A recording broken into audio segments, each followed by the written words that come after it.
Thank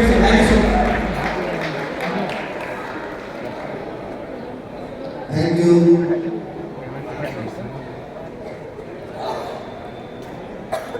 आज का जो दिन है, ये दिन मेरे लिए ऐतिहासिक है और वो मैं इसलिए कह रहा हूं कि आज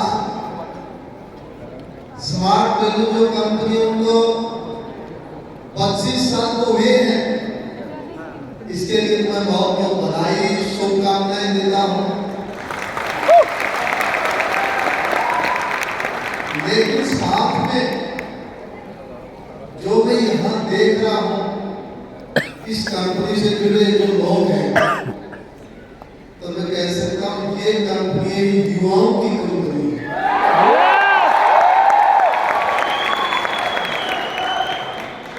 कहीं ना कहीं मुझे आपको देख करके कॉलेज के दिन याद आ गए।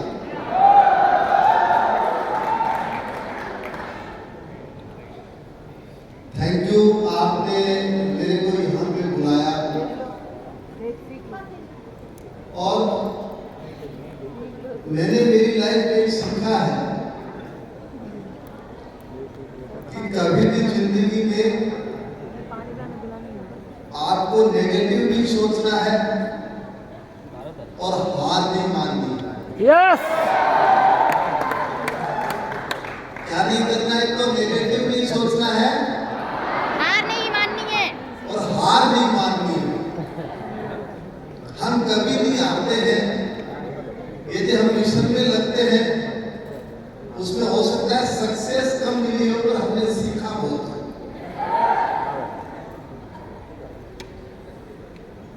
और मैं मेरी लाइफ के बारे में कहूँ तो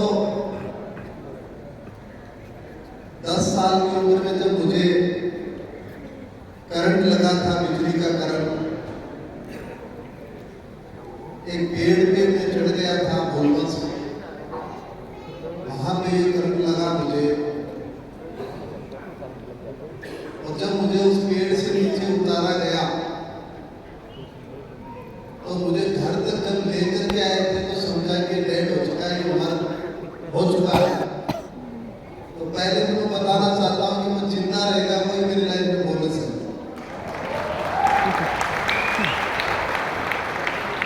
एक घंटे के लिए जिस इंसान को डेड समझ लिया जाता है कि ये अब जीवित नहीं है, वो जिंदा रह जाता है, तो ये कितनी बड़ी उपलब्धि है मेरे लिए। तो हमेशा मैं ये सोचता हूँ अब मेरी लाइफ वो बोनस है मेरी जिंदगी में। तो मैं ये हमेशा ये सोचता हूँ कि मेरे पास खोने के लिए कुछ नहीं है और पाने के लिए बहुत कुछ है। बिल्कुल।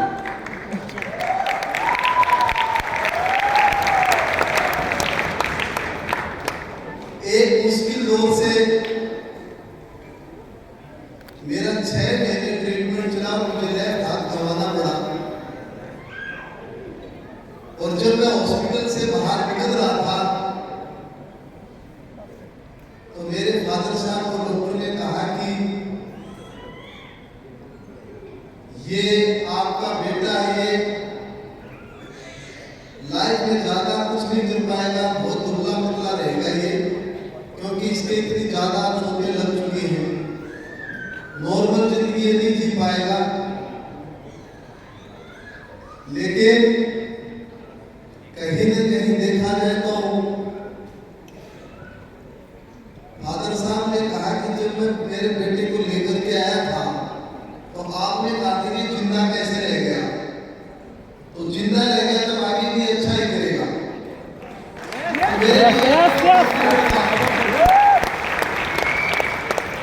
उसके बाद मैंने ऐसा फील्ड चुना कि मुझे स्पोर्ट्स करना है, खेलना है। आज से 30 साल पहले दिव्यांग जब स्कूल में जाके उसने भाला उठाया, जेवलिन उठाई कि कि मुझे खेलना है।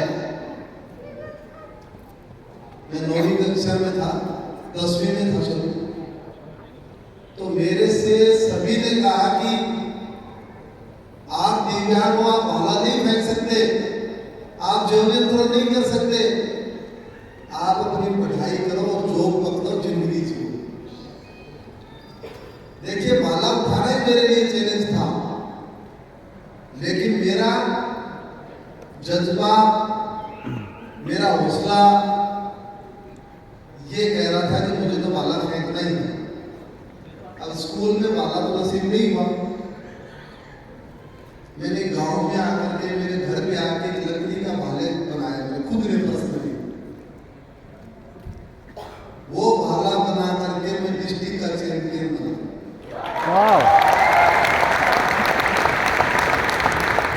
जब मैं उस दिन को याद करता हूं तो मेरी जिंदगी में डिस्ट्रिक्ट का चैंपियन बनना कोई ओलंपिक मेडल से कम नहीं था।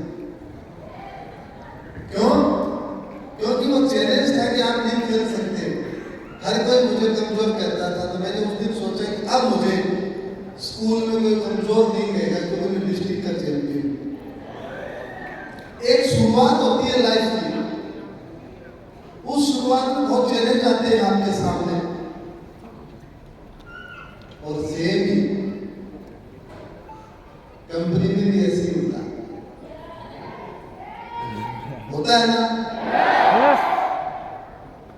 लेकिन मैं बताना चाहता हूं आपको कि वहां मैंने हिम्मत नहीं हारी, मैंने लड़ाई लड़ी, खेलने की जिद की, और उसके बाद जब पहला मेरा इंटरनेशनल लेवल पे चयन हुआ 2002 में पैरा एशियन गेम्स के लिए, मैं दिल्ली में था, फादर साहब मेरे साथ थे। तो जब मुझे दिल्ली में किट दी तो उस किट को मैंने 5-6 दफा पहना।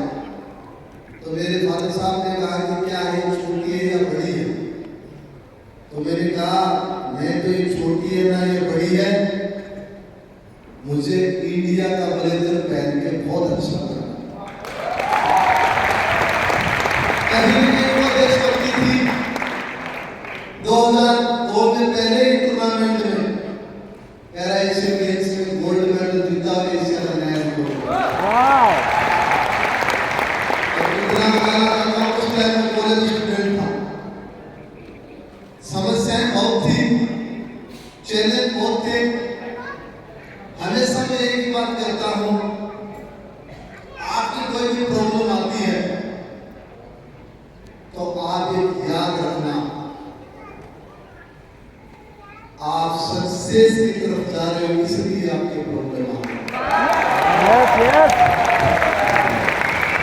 बैठे व्यक्ति के पास कोई प्रॉब्लम नहीं है, क्योंकि सामने कोई चैलेंज नहीं है, लेकिन जब वो बाहर निकलेगा, इस देश के लिए वो काम करने का वो जज्बा लेकर के आएगा तो चैलेंज आएंगे। 2004 एथेंस पैरा ओलंपिक मैं भारतीय टीम का ध्वजवाहक कैप्टन भी था,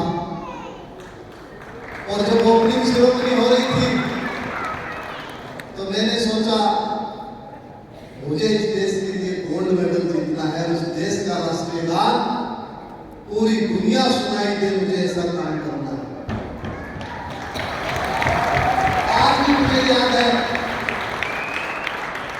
मात्र 23 साल की उम्र में मैंने गोल्ड मेडल नहीं, दुनिया का नया विश्व रिकॉर्ड दिया।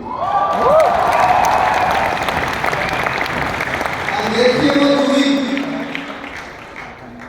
वो दूरी देखिए, ग्रामीण परिवेश से निकल के लकड़ी का भाले से तैयारी करके 200 देश चैंपियन बनना आसान काम तो नहीं था, पर मैं मानता हूं यदि कोई मेहनत करे तो मुश्किल भी नहीं।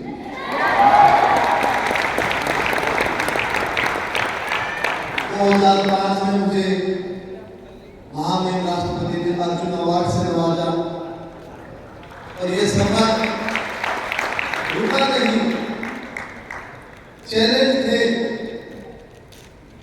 पर मैं आपको एक बात बताना चाहता हूँ कि 2008 और 2012 में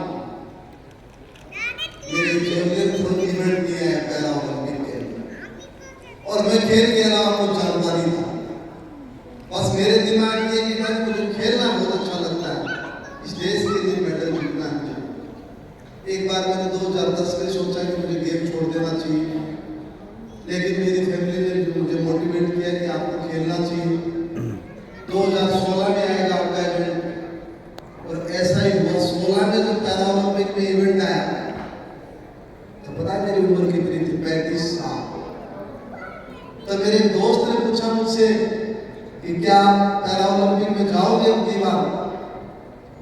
आपकी तो 35 साल उम्र हो जाएगी 2016 में। तो मैंने उनसे कहा आप देखना, मैं खेलने भी जाऊंगा और मैं गोल्ड मेडल भी जीत के आऊंगा। और वैसा ही हुआ। रियो पैरा ओलंपिक के अंदर 12 साल पुराना जो वर्ल्ड रिकॉर्ड मैंने एथलेटिक्स ब्रेक बनाया था, वो 12 साल बाद में मैंने वर्ल्ड रिकॉर्ड फिर से मेरा वर्ल्ड रिकॉर्ड ब्रेक किया। जब मैं इंडिया लौटा, आज भी मुझे याद है जब प्रधानमंत्री नरेंद्र मोदी जी से हम मिलने गए, उन्होंने जो बुलाया तो उन्होंने बहुत अच्छी बात कही कि देवेंद्र जी, आपने युवाओं को बहुत बड़ी प्रेरणा दी है कि हिंदुस्तान का खिलाड़ी एक ही गोल्ड मेडल नहीं, 2-2 गोल्ड मेडल भी जीत सकता है। वो सपना दिखाया आपने। उसके पश्चात मुझे जो हमारा स्पोर्ट्स का हाईएस्ट अवार्ड होता है खेल रत्न, मेजर ध्यानचंद खेल रत्न, उससे नवाजा गया राष्ट्रपति द्वारा। अब 35 साल उम्र हो चुकी थी, इसके बीच में इतने मेडल भी जीते। कहीं नहीं कहीं अंदर ये था कि टोक्यो पैरा ओलंपिक को खेला जाए। उम्र साथ नहीं दे रही थी 35 वर्ष में जाने के बाद। बहुत से लोगों ने कहा कि अब एज ज्यादा हो गई है आपकी। मैंने कहा कुछ ज्यादा नहीं है, आपकी मेहनत आपको ज्यादा नहीं होने देगी कभी।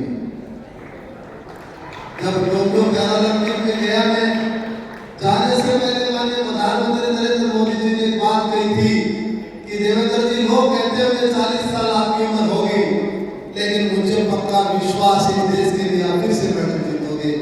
और मैंने तीसरा पैरा ओलंपिक में लगातार मेडल जीत करके हैट्रिक बनाने वाला पहला भारतीय। लेकिन देखिए कितने बड़े सपने होते हैं। एक इतना लंबा सफर, कहां 2002, कहां 2021, बहुत लंबा सफर। 19 साल इस देश के लिए खेला, फिर मैं 22 में भी खेला इस देश के लिए। लेकिन मुझे ये कहते हुए हर्ष हो रहा है कि आज जो स्मार्ट वैल्यू कंपनी है,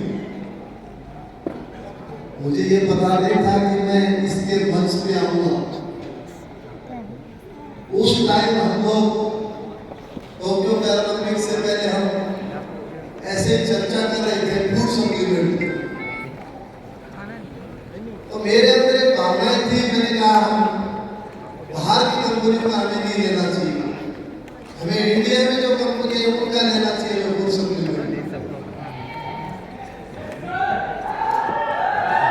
पता चला मेरे न्यूट्रिशन ने बताया कि सर स्मार्ट वैल्यू एक कंपनी है।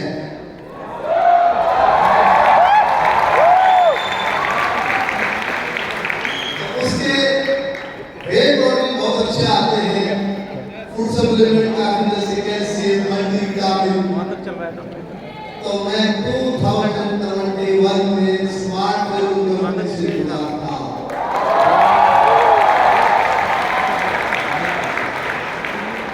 एक छोटे से 25 साल पहले छोटी सी शुरुआत की इस कंपनी ने, एजुकेशन से शुरुआत करके आज मेरे ख्याल से लगभग 150 प्रोडक्ट के 150, इतना लंबा सफर।